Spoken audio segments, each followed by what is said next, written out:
Hello बच्चों, कैसे हो? मज़े में? तो आज हम लोग अपना एक नया चैप्टर स्टार्ट करने जा रहे हैं जिसका नाम है विलियन। विलियन इस इंग्लिश में इसे सॉल्यूशन कहा जाता है और ये सही में 12th क्लास का एक सॉल्यूशन बेस्ड चैप्टर है। इसके हर एक टॉपिक पर एक छोटा छोटा न्यूमेरिकल है, लेकिन आपको घबराने की ज़रूरत नहीं है। आप बने रहिए सत्यम सर केमिस्ट्री के साथ अपने यूट्यूब चैनल SSC स्टडी पर। यहाँ पर हम लोग सारे जितने भी न्यूमेरिकल्स हैं उसको एक ईजी वे में करेंगे, आपको पता भी नहीं चलेगा कि ये चैप्टर कब खत्म हो गया।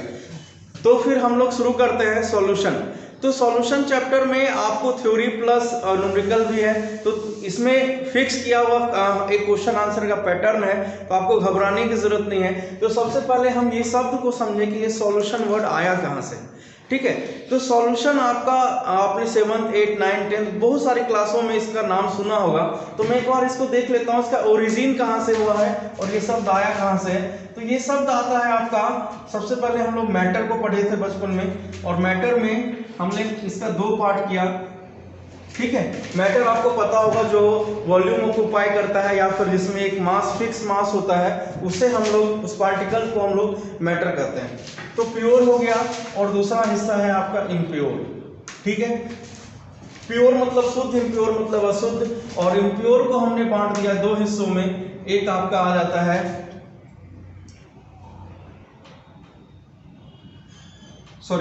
हमने इम्प्योर को एक हिस्सा में एक हिस्सा माना है इसका, जिसको हम लोग बोलते हैं मिक्सचर। ठीक है, जनरली कोई भी मिक्सचर है वो एक इम्प्योर पार्ट है, क्योंकि हम इसमें किसी भी रेशियो में इसको मिला देते हैं। ठीक है, और मिक्सचर को फिर बाद में 2 पार्ट में बांटा गया। एक होता है आपका होमोजेनियस मिक्सचर और दूसरा है आपका हेटेरोजेनियस मिक्सचर। तो होमोजेनियस मिक्सचर और हेटेरोजेनियस मिक्सचर क्या होता है? तो मिक्सचर को हमने किसी भी रेशो में मिलाया। हाँ, हल्दीराम का मिक्सचर, जैसे हमने बादाम लिया, मूंगफली लिया, चना लिया, बेसन के कुछ आइटम लिया, नमक लेके उसको मिला दिया, तो हमने बस मिला दिया और हमने एक मिक्सचर तैयार किया। लेकिन अगर मिक्सचर किसी फिक्स रेशियो में मिलाया गया हो, होमोजीनियस, होमो मतलब होता है समान, जीनियस मतलब होता है मिलाना, मतलब कि एक रेशियो में, फिक्स रेशियो में मिला देना। मतलब कि होमोजीनियस एक समान रेशियो में, उसको एक फिक्स रेशियो में जब हम किसी सब्सटेंस को मिलाकर मिक्सचर तैयार करते हैं तो वो होमोजीनियस की कैटेगरी में जाता है। और हेटेरोजीनियस मतलब होता है, हेटेरो मतलब होता है डिफरेंट, मतलब जब हम उसे किसी फिक्स रेशियो में नहीं मिलाते और किसी भी डिफरेंट रेशियो में जब हम उसे मिला देते हैं तो वो चला जाता है आपका हेटेरोजीनियस की कैटेगरी में। तो होमोजीनियस की कैटेगरी को का जो मिक्सचर होता है उसी को हम लोग सॉल्यूशन कहते हैं। ये शब्द आपका यहीं से आया है, सॉल्यूशन। और होमो और हेटेरोजीनियस की जो कैटेगरी में आपका 2 होता है, और एक है आपका सस्पेंशन और दूसरा होता है कोलाइड। तो ये आपका सस्पेंशन और कोलाइड क्या है? तो सस्पेंशन के लिए आप एक सरल उदाहरण ले सकते हैं। आप बालू मतलब सैंड और वाटर का जो सॉल्यूशन होता है, और आपके घर में जो प्लास्टर हो रहा है उसमें जो सीमेंट और बालू लगा हुआ है, ये जो आपका जो मिक्सचर है ये एक परफेक्ट मिक्सचर है, परफेक्ट उदाहरण है आपका सस्पेंशन का। ठीक है, और इसकी क्या क्या प्रॉपर्टीज होती है इसके और डिटेल में इसको हम लोग 5th चैप्टर में पढ़ना है सरफेस केमिस्ट्री में। और जो आपका कोलाइड है, ये जो कोलाइडल सॉल्यूशन होता है, इसको कोलाइडल लिख लीजिए। ये जो कोलाइडल सॉल्यूशन होता है, ये कोलाइडल सॉल्यूशन आपका, आप टूथपेस्ट जो है उसको मान सकते हैं, दूध पानी जो पायस है उसको मान सकते हैं, एरोसॉल है, जेल है, फोम है, ये सब आपके जो है कोलाइड के एग्जाम्पल होते हैं। और भी डिटेल में हम लोगों को पढ़ना है 5th चैप्टर में। अब इसके बाद सवाल ये उठता है कि सॉल्यूशन का एग्जाम्पल क्या है? तो सॉल्यूशन का बहुत सारा एग्जाम्पल है। आप सॉल्यूशन के एग्जाम्पल में आप ले सकते हैं शुगर वाटर का, जो कंप्लीटली डिसॉल्व हो गया हो एक दूसरे में, जो घुल जाता है, उसकी कैटेगरी में हम लोग रखते हैं सॉल्यूशन को। तो जैसे सॉल्ट वाटर का सॉल्यूशन हो गया, सॉल्ट वाटर के बाद आप शुगर वाटर का सॉल्यूशन, ग्लूकोज वाटर का सॉल्यूशन, एल्कोहल इन वाटर का सॉल्यूशन। अब एल्कोहल इन वाटर एक सॉल्यूशन है, मतलब कि एल्कोहल एक सॉल्यूशन हो सकता है, मतलब ये तो कुछ दिमाग में बात जम नहीं रही, लेकिन है। अब alcohol is a solution, but alcohol solution कैसे है ये मेरे को नहीं समझ में आ रहा। तो चलो केमिस्ट्री के हिसाब से मान लेते हैं कि एल्कोहल एक सॉल्यूशन है। ठीक है, तो इस तरीके से और भी सॉल्यूशन के टाइप्स होते हैं, जैसे आप हम लोग इसमें और डिटेल में चैप्टर के अंदर पढ़ेंगे कि जैसे लिक्विड का सॉल्यूशन, सॉलिड लिक्विड का सॉल्यूशन, लिक्विड गैस का सॉल्यूशन। तो जो लिक्विड गैस के सॉल्यूशन होते हैं उसके लिए हम लोग हेनरी लॉस का स्टडी करेंगे। जब हम लोग सॉलिड और लिक्विड के सॉल्यूशन के बारे में बात करेंगे तो उसका हम लोग काफ़ी डिटेल एनालिसिस करेंगे राउल्फ लॉ के हिसाब से, और राउल्फ लॉ के बेस पर हम लोगों को आगे पढ़ना है कोलिगेटिव प्रॉपर्टी, जो इस चैप्टर का मेन टॉपिकों में से एक है। ठीक है, तो क्या है ये सारे टॉपिक, हम लोग इसका टॉपिक का एनालिसिस भी करेंगे। तो एक बार पहले हम लोग इसका पूरे सिलेबस को, इसकी जो भी इसके पूरे सिलेबस है उसको देख लेते हैं स्टेप बाय स्टेप, फिर हम लोग सॉल्यूशन चैप्टर के अंदर इन करेंगे। तो सॉल्यूशन चैप्टर बेसिकली आपको घबराने की जरूरत नहीं है, न्यूमेरिकल बेस्ड है, बट ये थोड़ा सा टेक्निकली स्ट्रॉन्ग चैप्टर भी है, कंसेप्चुअल भी है, लेकिन मैं इसे आपको इतने सिंपल एग्जांपल से समझाऊंगा कि आपको पता भी नहीं चलेगा कि ये चैप्टर आपका कब खत्म हो गया। तो बने रहिए मेरे साथ और हम लोग आगे स्टडी करते हैं कि इनमें कौन कौन से टॉपिक इस चैप्टर में पढ़ना है जिसकी आपकी जरूरत है। ठीक है, तो इस चैप्टर में कौन कौन सा टॉपिक पढ़ना है उसका हम लोग आगे बढ़ेंगे। तो हम लोगों का आज का जो चैप्टर स्टार्ट है वो है सॉल्यूशन, यानी कि विलियन। तो इसमें क्या क्या पढ़ना है हम लोग एक बार उसको शॉर्ट में देख लेते हैं। तो सबसे पहले तो इंट्रोडक्शन देखेंगे, इसमें क्या क्या है, इसका डिफिनेशन क्या है, कितने टाइप के विलियन होते हैं। सेकेंड हम लोग इसमें देखते हैं सॉल्युबिलिटी। ठीक है, सॉल्युबिलिटी में कौन कौन सा फैक्टर उसको अफेक्ट करता है। तीसरा है इसका कंसंट्रेशन। कंसंट्रेशन आपका 11th बेसिक के जैसा ही है, इसमें आपको मास कंसंट्रेशन पढ़ना है, वॉल्यूम कंसंट्रेशन, वेट कंसंट्रेशन, उसका मोलरिटी, नॉर्मलिटी और मोल फ्रैक्शन। ठीक है, चौथा में हम आते हैं हेनरी लॉ में। हेनरी लॉ बताता है कि गैस और लिक्विड के सॉल्यूशन में उसका क्या रोल होता है प्रेशर का। उसके बाद हम लोग पढ़ते हैं राउल्फ लॉ। राउल्फ लॉ में ही आ जाता है आपका आइडियल नॉन आइडियल सॉल्यूशन।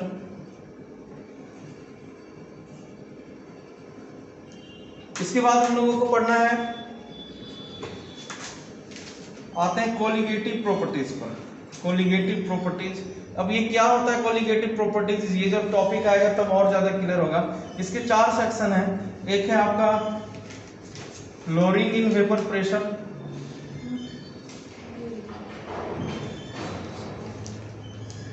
उसके बाद है एलिवेशन इन बॉइलिंग पॉइंट,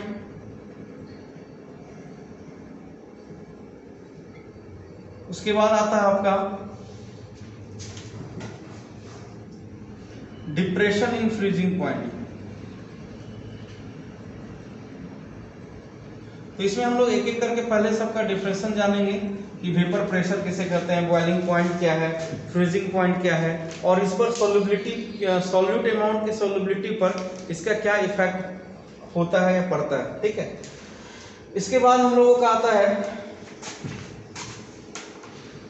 एक और है इसमें ऑस्मैटिक प्रेशर। ये सबसे इंपॉर्टेंट टॉपिक है इस चैप्टर का और इसे काफी क्वेश्चन बनते हैं। उसके बाद है आपका वान हाफ फैक्टर,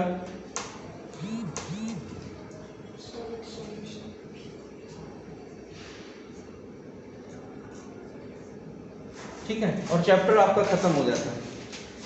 ठीक है, तो इस तरीके से इतना आपका मेन इतना टॉपिक आपको हम लोग कवर करेंगे इसमें, जिसमें से लगभग टॉपिक पर आपका न्यूमेरिकल बेस्ड है पूरा का पूरा chapter.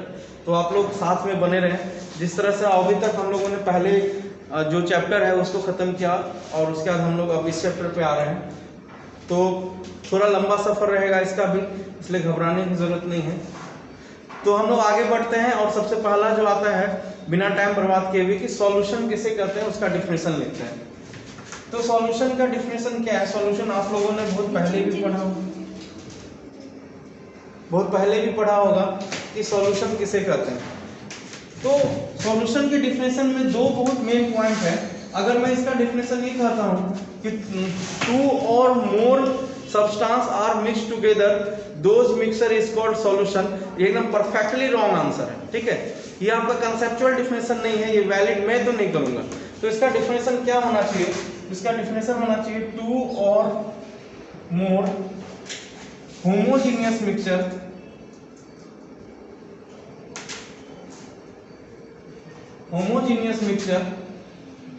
formed together without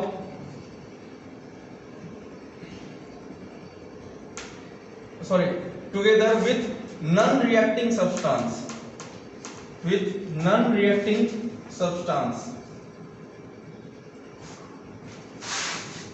Those mixtures is called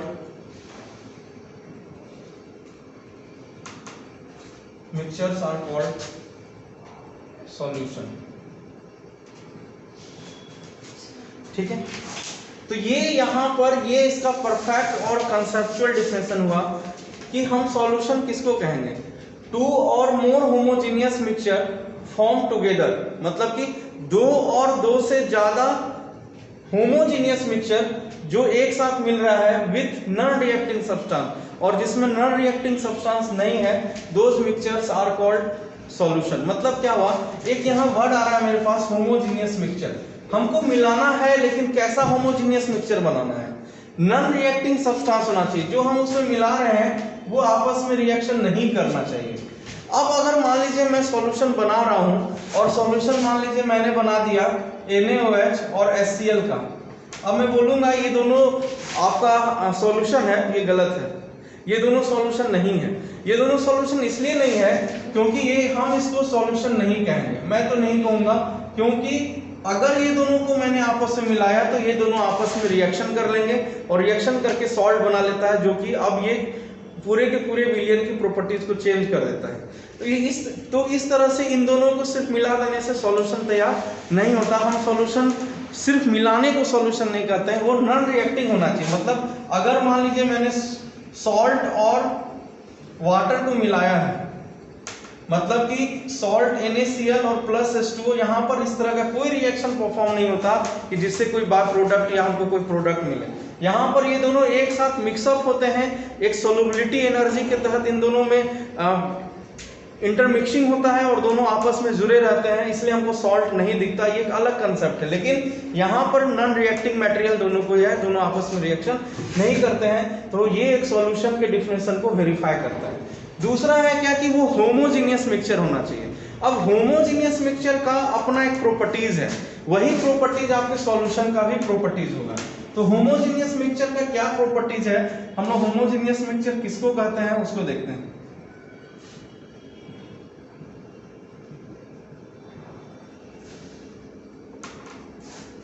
homogeneous mixture, अब होमोजीनियस मिक्सचर किसको कहेंगे देखते हैं। होमोजीनियस मिक्सचर वैसा मिक्सचर जो कि कंप्लीटली सॉल्यूबल हो, कंप्लीट सॉल्यूबल, मतलब आपस में पूर्ण रूप से घुल गया, ठीक है। दूसरा,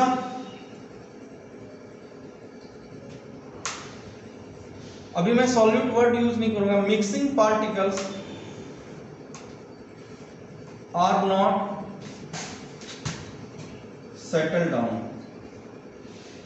जो मिक्सिंग पार्टिकल्स है वो सेटल डाउन नहीं होना चाहिए। सेटल डाउन का मतलब होता है कि मैंने चीनी नमक को मिलाया और नमक उस ग्लास के नीचे में आके चिपक गया, ऐसा तो नहीं होता है, ठीक है। ऐसा होता है आपको किसमें, बालू और जब मैं पानी को मिलाऊंगा सैंड और वाटर के सॉल्यूशन मिक्सचर में, मतलब जब मैं उसे मिलाऊंगा तो जो सैंड है वो थोड़े टाइम के बाद नीचे आ जाता है। इसका मतलब ये हुआ कि ये सॉल्यूशन नहीं है, ये होमोजेनियस मिक्सचर नहीं है, इसलिए हम सैंड वाटर को सॉल्यूशन नहीं करके उसका एक दूसरा नाम है जिसको बोलते हैं सस्पेंशन। मतलब कि किसी भी मिक्सचर को दो कैटेगरी में बांटा जाता है मेनली, वो मैं आगे इसके बाद बताऊंगा। एक होता है आपका होमोजेनियस मिक्सचर, एक होता है नॉन होमोजेनियस मिक्सचर। जो होमोजेनियस मिक्सचर है वो है आपका सॉल्यूशन, और जो नॉन होमोजेनियस मिक्सचर होता है उसमें आता है दो कैटेगरी, एक है कोलाइडल और एक है सस्पेंशन, ठीक है। ये पूरा डीप कंसेप्ट में बता रहा हूं, और जबकि ये बेसिक कंसेप्ट है। Mixing particle are not settle down. उसके बाद है does not filtered by does not filtered by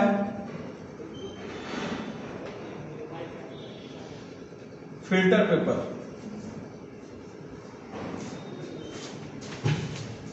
filter paper से हम उसको नहीं छान सकते, मतलब कि अगर मैं अब तो देखिए, अगर होमोजीनियस मिक्सचर या सॉल्यूशन को समझना है तो उसका एक एग्जांपल अपने दिमाग में सेट कर लो, जो मैंने बताया है सॉल्ट और वाटर।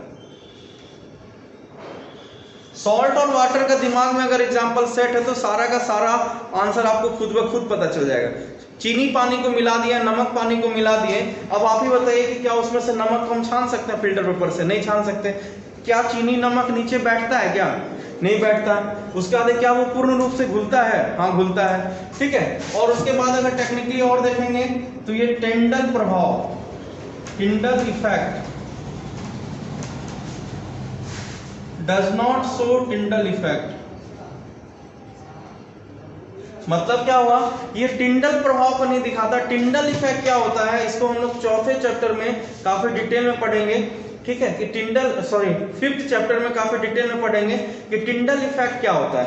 वैसे मैं बता दूं, टिंडल इफेक्ट है कि जब लाइट को किसी सॉल्यूशन से पास कराया जाता है तो उस हिस्से में जहां पे सॉल्यूशन है वहां पे लाइट नहीं विजिबल होता है, इसको टिंडल इफेक्ट बोलते हैं, ठीक है।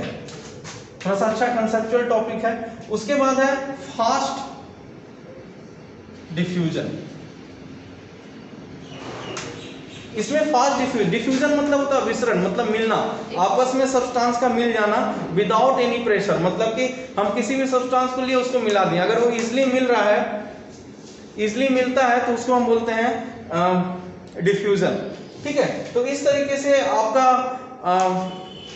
यही जो होमोजीनियस मिक्सचर का जो प्रॉपर्टीज है, यही प्रॉपर्टीज बेसिकली आपका सॉल्यूशन का प्रॉपर्टीज है। तो हम इसको ये कह सकते हैं कि सॉल्यूशन में ये सारी प्रॉपर्टीज लगेगी। और वैसे सॉल्यूशन, कोलाइडल और सस्पेंशन में डिफरेंस हम लोग फिफ्थ चैप्टर में एक और पढ़ेंगे, तो ये जो पॉइंट है ये वहां पे और ज्यादा क्लियर हो जाएगा।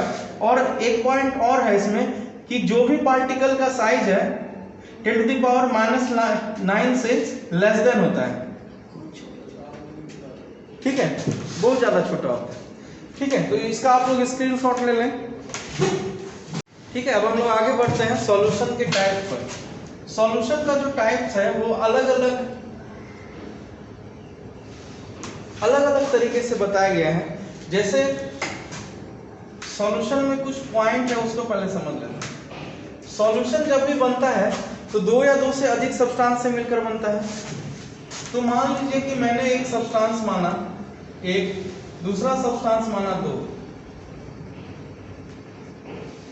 इस पहले सब्सटेंस को कहा जाता है, इंग्लिश के लिए टेक्निकल वर्ड है कंपोनेंट्स।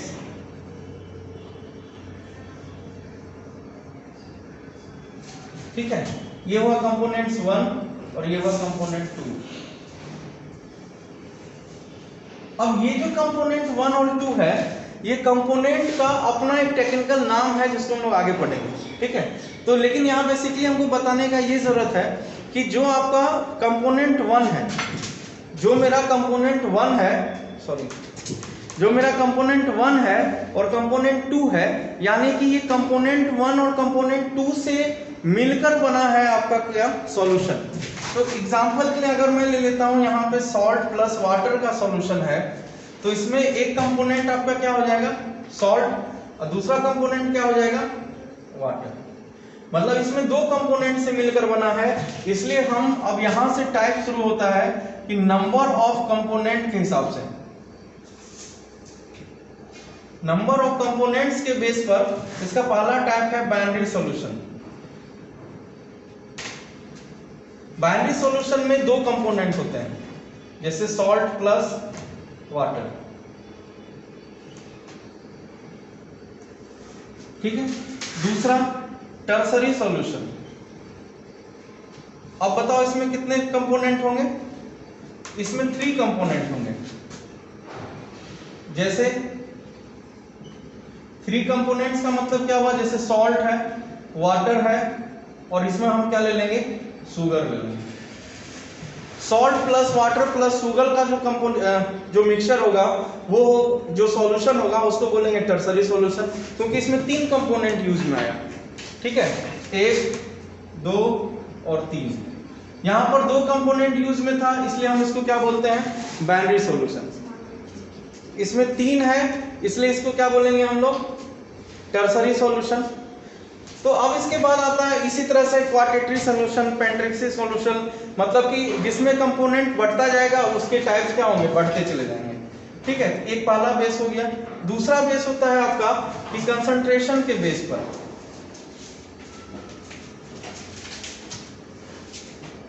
ठीक है, कंसंट्रेशन के बेस पर है क्या, वो नहीं सुनना।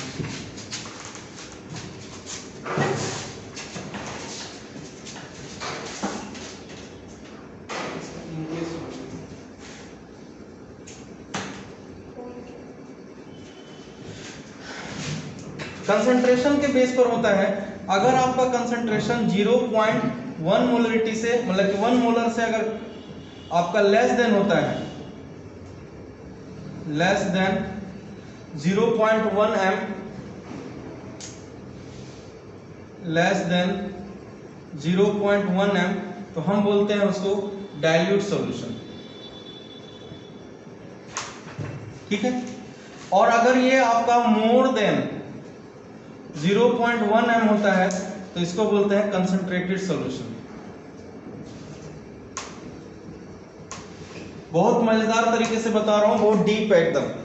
ये सब चीजें बहुत कम एनसीईआरटी के बुकों में भी डीप स्टडी करने के बाद मिलता है। ठीक है, इसका स्क्रीनशॉट ले लो। तो हमने अभी तक 2 टाइप देखा, एक देखा कंसंट्रेशन के बेस पर, तो जिसका कंसंट्रेशन 0.1 m से कम होगा वो डाइल्यूट सॉल्यूशन, जिसका 0.1 m से ज्यादा होगा वो कंसंट्रेटेड सॉल्यूशन। ठीक है, बाकी नंबर ऑफ कंपोनेंट के हिसाब से बाइनरी, टर्सरी देख लिया। अब हम आते हैं तीसरा नंबर। तीसरा आता है आपका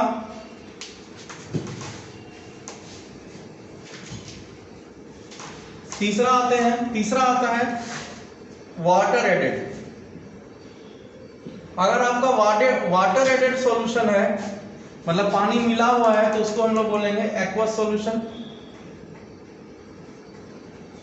और अगर वाटर एडेड नहीं है,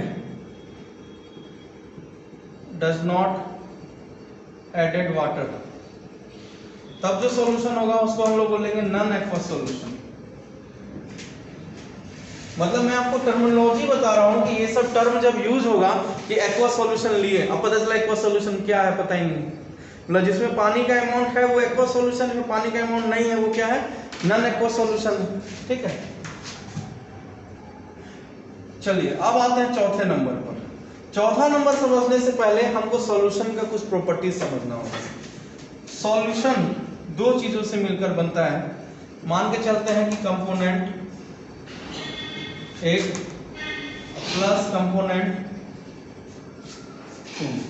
अगर कंपोनेंट 1 का अमाउंट अगर आपका लेस है और कंपोनेंट 2 का अमाउंट मानते हैं कि ज्यादा है, मतलब कि उस विलियन में हमने कंपोनेंट 1 का कम लिया है और कंपोनेंट 2 को ज्यादा लिया है, तो जो कंपोनेंट 1 मेरा लेस है इसको हम लोग बोलते हैं सॉल्यूट, और अगर कंपोनेंट में वो अमाउंट ज्यादा है तो इसको बोलते हैं सॉल्वेंट। ठीक है, एग्जाम्पल के लिए लेते हैं, और इसको एक चीज और कहा जाता है, एग्जाम्पल लेते हैं जैसे सॉल्ट वाटर सॉल्यूशन। अब आप ही बताइए सॉल्ट वाटर सॉल्यूशन में सॉल्यूट कौन होगा। हम जनरली किसका अमाउंट कम रखते हैं, सॉल्ट का अमाउंट कम रखते हैं, तो सॉल्ट आपका क्या हो जाएगा, सॉल्यूट, और सॉल्वेंट कौन हो जाएगा, वाटर। ठीक है, मतलब कि जो जिसमें सॉल्युबिलिटी की टेंडेंसी होती है हम उसको सॉल्यूट बोलते हैं, जो कि घुलना जानता है, और जिसमें सॉल्यूबल करने की टेंडेंसी होती है, सॉल्यूबल करने का पावर होता है, उसको सॉल्वेंट बोलते हैं। मतलब सॉल्वेंट ले आओ, सॉल्वेंट ले आओ, मतलब कि सॉल्वेंट मतलब जिसमें कुछ भी घोल दिया जाए वो घुल जाए उसमें। ठीक है, तो ये हो गया कैटेगरी के हिसाब से, मतलब कि अगर सॉल्यूट और सॉल्वेंट अगर है, यानी कि उस सॉल्यूशन में एक अमाउंट कम होगा, जिसका अमाउंट कम होगा उसको हम लोग सॉल्यूट बोलेंगे, और जिसका अमाउंट ज्यादा होगा उसको हम लोग सॉल्वेंट बोलेंगे। ठीक है, अब इसके बाद क्या आता है कि इसी में स्क्रीनशॉट ले लो।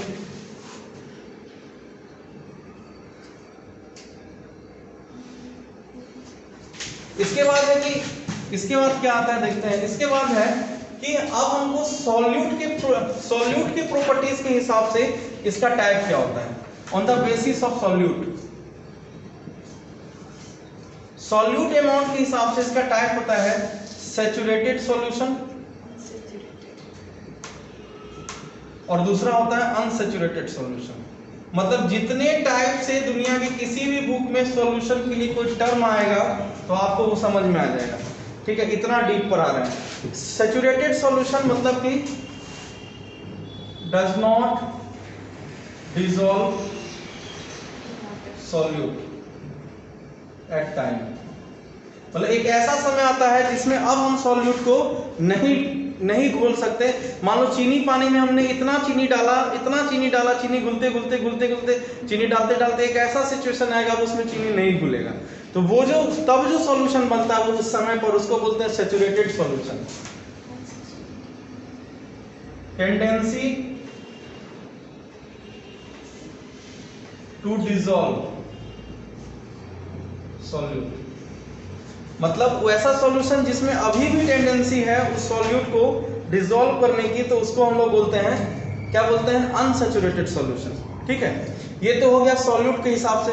अब बोलोगे सर सॉल्वेंट के भी हिसाब से होता है, एकदम होता है। हमसे पढ़ रहे हो तो मतलब ऐसा कोई भी टर्म नहीं होगा कि जो तुम कहीं पढ़ोगे और अनजान सा लगेगा। तो अब हम लोग पढ़ेंगे कि सॉल्वेंट के हिसाब से कितने टाइप में इसको बांटा गया है। ठीक है, तो देखते हैं इसका सॉल्वेंट के हिसाब से इसको 3 टाइप में बांटेंगे अब हम सॉल्यूशन को। एक होगा लिक्विड सॉल्यूशन, एक होगा गैसियस सॉल्यूशन, एक होगा सॉलिड सॉल्यूशन। उसके बाद ये इंट्रोडक्शन क्लास आपका खत्म हो जाएगा। उसके बाद हम लोगों को आगे पढ़ना है कि कंसंट्रेशन क्या होता है, कंसंट्रेशन को क्या कहते हैं, आखिर इसका यूज क्या है सॉल्यूशन के लिए।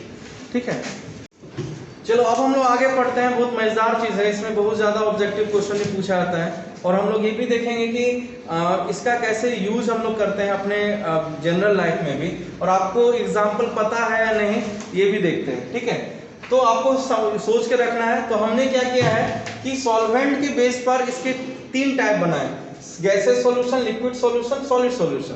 ठीक है, मतलब कि अगर हम गैसियस ले रहे हैं तो सॉल्वेंट गैस, मतलब इसमें गैस का अमाउंट मोर होगा और इधर लेस वाला है। मतलब क्या हुआ कि अगर हम बोल रहे हैं गैस, मतलब क्या कि आपको ऐसा एग्जांपल ढूंढना है जिसमें गैस भी ज्यादा अमाउंट में हो और गैस ही कम अमाउंट में हो। जैसे देखो मैच करता है O2 इन एयर, हमको हवा बहुत ज्यादा है, ठीक है, गैस है, सॉल्वेंट हो गया, और उसमें बहुत कम अमाउंट में तुम्हारा गैस है O2, तो O2 इन एयर। ठीक है, अब देखते हैं, ये हो गया गैसेस सॉल्यूशन, मतलब गैस ज्यादा होगा तो गैसेस सॉल्यूशन होगा। लिक्विड गैस मतलब लिक्विड कम होना चाहिए, गैस बहुत ज्यादा होना चाहिए। ठीक है, ऐसा कौन सा एग्जांपल है, याद रखना, इसमें तुम कोल्ड ड्रिंक नहीं बोलना। ठीक है, कोल्ड ड्रिंक इसलिए नहीं बोलना क्योंकि कोल्ड ड्रिंक में लिक्विड बहुत ज्यादा रहता है, गैस कम रहता है। तो यहाँ पे लिक्विड कम होना चाहिए, गैस ज्यादा होना चाहिए। तो इसका एग्जांपल होगा क्लोरोफॉर्म इन एयर। ठीक है, क्लोरोफॉर्म या कोई स्प्रे ऐसा जिसमें जो कि लिक्विड फॉर्म में और हवा में आने के बाद क्या होता है, परफ्यूम, उसमें तुम ऐसे स्प्रे करो, हवा बहुत ज्यादा है। ठीक है, उसमें स्प्रे में थोड़ा सा तुम्हारा इथेनॉल आ गया या उसमें थोड़ा सा तुम्हारा क्लोरोफॉर्म आ गया, तो ये सब क्या हो गया, लिक्विड और गैस का एग्जांपल हो गया। ये भी गैस है सॉल्यूशन। सॉलिड गैस मतलब सॉलिड कम होना चाहिए, गैस में घुलना चाहिए। कौन सा है, कैम्फोर इन एयर। ठीक है, जो कपूर है सॉलिड छोटा सा है और इतने बड़े रूम में रखा हुआ है, तो रूम में तो बहुत ज्यादा हवा है ना, उसमें वो हल्का हल्का घुलता रहता है। नैफ्थलीन इन एयर, ये भी एग्जांपल हो सकता है। ठीक है, चलो अब आते हैं लिक्विड सॉल्यूशन, मतलब इसमें लिक्विड का अमाउंट बहुत ज्यादा होगा, गैस का, लिक्विड और सॉलिड का अमाउंट कम होगा। तो गैस का अमाउंट कम होना चाहिए, लिक्विड बहुत ज्यादा होना चाहिए। सबको समझ में आ गया होगा, CO2 और H2O यानी कि कोल्ड ड्रिंक। ठीक है, अब है लिक्विड, ये तो सबके घर में चलता है। ठीक है, एल्कोहल इन वाटर। ठीक है, या मिल्क इन वाटर। ठीक है, मतलब इसमें क्या हुआ, ये लिक्विड है, एल्कोहल कम, वाटर बहुत ज्यादा, तो हो गया liquid in water, alcohol in water. Solid liquid मतलब सॉलिड का अमाउंट कम, लिक्विड का अमाउंट ज्यादा। ठीक है, सबको पता है सॉल्ट प्लस वाटर, सॉल्ट क्या होगा, छोटा सा नन्हा सा, मतलब अमाउंट में कम रहता है, सॉलिड है, और लिक्विड हो गया वाटर। उसके बाद है सॉलिड सॉल्यूशन, मतलब इसमें सॉलिड ज्यादा होना चाहिए घोलने के लिए, गैस लिक्विड और सॉलिड कम होना चाहिए। तो गैस कम हो सॉलिड बहुत ज्यादा हो, कौन हो सकता है, सोचो, गैस कम हो सॉलिड ज्यादा, मुश्किल है। H2 in Pd, देखो H2, देखो प्लेटिनम एक ऐसा एलिमेंट है जिसके अंदर छेद बना होता है, ठीक है, जिसको हम लोग इंटरस्टेशियल साइट बोलते हैं, वहां पर हाइड्रोजन गैस फंसा होता है, ठीक है। ये हम लोग जब डी ब्लॉक एलिमेंट पढ़ेंगे तो वहां पर इंटरस्टेशियल साइट और इंटरस्टेशियल एलिमेंट क्या होता है उसको पढ़ेंगे। तो वहां पे प्लेटिनम का उपयोग इसलिए कैटलिस्ट के फॉर्म में किया जाता है क्योंकि प्लेटिनम को गर्म करने के बाद वो हाइड्रोजन गैस रिलीज करता है। एक फैक्ट और है इसका कि जो प्लेटिनम है, प्लेटिनम आपका बहुत अच्छा रिड्यूसिंग एजेंट होता है क्योंकि ये हाइड्रोजन को रिमूव करता है, और हाइड्रोजन अगर किसी में भी जुड़ेगा तो उसको वो रिड्यूस कर देगा, इसलिए ये आपका रिड्यूसिंग एजेंट भी है, ठीक है। और ये गैस सॉलिड का परफेक्ट एग्जांपल है। लिक्विड और सॉलिड, लिक्विड और सॉलिड, लिक्विड हो गया Hg मान लेते हैं और सॉलिड हो गया Na, और इसको हम लोग बोलते हैं अमलगम, ठीक है। मतलब पारा लिक्विड स्टेट में होता है और वो सोडियम में मिलाने पे मिल जाता है, ठीक है, इजिली मिल जाता है, हम लोग इजिली बाद में अलग भी करते हैं उसको। तो सोडियम और पारा, पारा हो गया आपका, मरकरी हो गया आपका लिक्विड, और सोडियम हो गया सॉलिड, ये हो गया, ठीक है, जिसको हम अमलगम बोलते हैं। दूसरा है, लास्ट है आपका सॉलिड सॉलिड। अब ये कैसे हो सकता है, सॉलिड सॉलिड कैसे मिल सकता है, जितना भी आपका एलॉय है, स्टील ले लेते हैं, ब्रॉन्ज ले लेते हैं, ब्रास ले लेते हैं, सबसे अच्छा एग्जांपल है ब्रास, कांसा। और स्टील में भी क्या होता है, जो भी इसके कंपोनेंट है वो लिक्विड फॉर्म में रहता है, उसको मिलाते हैं और फिर वो सॉलिड हो जाता है। तुम्हारे घर में जो स्टील लगा है वो तो लिक्विड में नहीं ना है तो सॉलिड ही, लेकिन उसमें सॉलिड फॉर्म ही मिला हुआ है, लेकिन बस उसको मिलाने के लिए लिक्विड में कन्वर्ट किया गया था, ठीक है। ब्रास में, कांसा में भी ऐसा ही होता है। तो इस तरीके से तुम्हारा ये क्लासिफिकेशन है सॉल्वेंट के बेस पर कि सॉल्वेंट अगर हम उसको कैटेगराइज करते हैं, ज़्यादा अमाउंट में रखते हैं सॉलिड लिक्विड गैस के टर्म में, तो हमको किस प्रकार से कौन कौन सा टर्म मिलता है। और ये ऑब्जेक्टिव के लिए बहुत पॉपुलर ऑब्जेक्टिव है आपका, इसका ऑब्जेक्टिव आपको जेईई, नीट, पैरामेडिकल और भी अदर जिपमर और भी बहुत ज़्यादा छोटे छोटे क्वेश्चन के रूप में पूछा गया है। तो आज पर यही रहने देते हैं, हम लोग नेक्स्ट क्लास में पढ़ेंगे कंसंट्रेशन क्या होता है और सोल्युबिलिटी क्या है, ठीक है, फिर हम लोग आगे बढ़ेंगे। तो थैंक यू वेरी मच, बने रहिए, नया चैप्टर है नए जोश के साथ।